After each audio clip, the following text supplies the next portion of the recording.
Freshman Republican Representative Lauren Boebert's time in Congress might already be coming to an end. And even though she's only not even halfway, actually, through her first term in office, a lot of us, myself included, already feel like that's probably a little too much time for her. But let's not forget that ahead of the 2022 midterm, states across the country are involved in redistricting. And according to a new proposed map for the state of Colorado put together by a bipartisan committee, actually it's a nonpartisan committee, Lauren Boebert's getting redistricted into a Democrat-heavy district, which likely means her days in Congress are over after next year's midterm elections.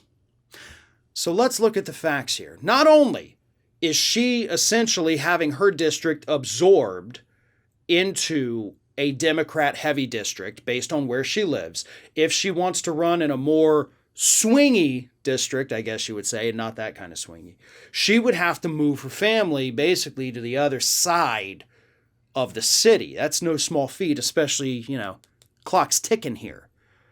But even aside from the redistricting, she was already facing very serious trouble with her reelection. First and foremost, she's hugely unpopular. And not because of the scandals, right? The public actually doesn't care as much about those. I will get to those in a moment. But what the public isn't happy about is the fact that she's not doing a damn thing for them.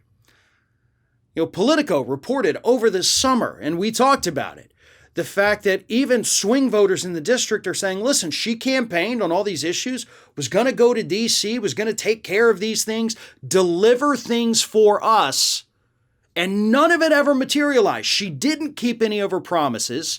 Things are not better for us. Why would we want to give her another 2 years in office? And then, of course, you do have the scandals.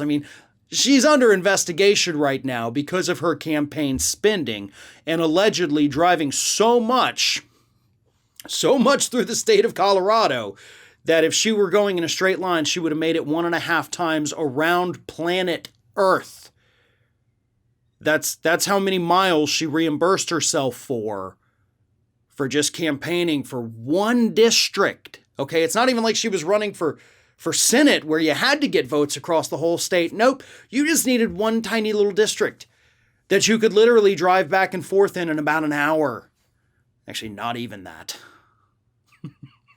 So anyway, yeah, she's got some problems. Then, of course, as we've discussed, there's all the problems of the unreported money that was then added to it, but it was still going from one family business to the other family business, back and forth, kind of, weird, to say the least. Yeah, she's got some problems. But of course, the biggest problem now is that her district is disappearing and it's getting reabsorbed into 2 separate districts, and she is going to be into the Democrat-heavy one. So this is a good thing, and it should be celebrated because Lauren Boebert is a dangerous extremist that should not be in Congress. Now, here's the part where the celebration comes to an early stop. While we celebrate this, basically redistricting, most likely kicking Lauren Boebert out of the House of Representatives, we have to remember that Republican-controlled legislatures, are going to be redrawing twice as many districts as Democrat-controlled legislatures. So yeah, Lauren Boebert might be redistricted out of existence. So too could dozens of Democrats across the country. So, take the good with the bad, because for every Boebert we lose, we could end up losing 5 or 6 Democrats thanks to Republican gerrymandering. So, while we celebrate one victory, we have to remember that Republicans are not going to take that lying down, and there will be repercussions for the Democratic Party.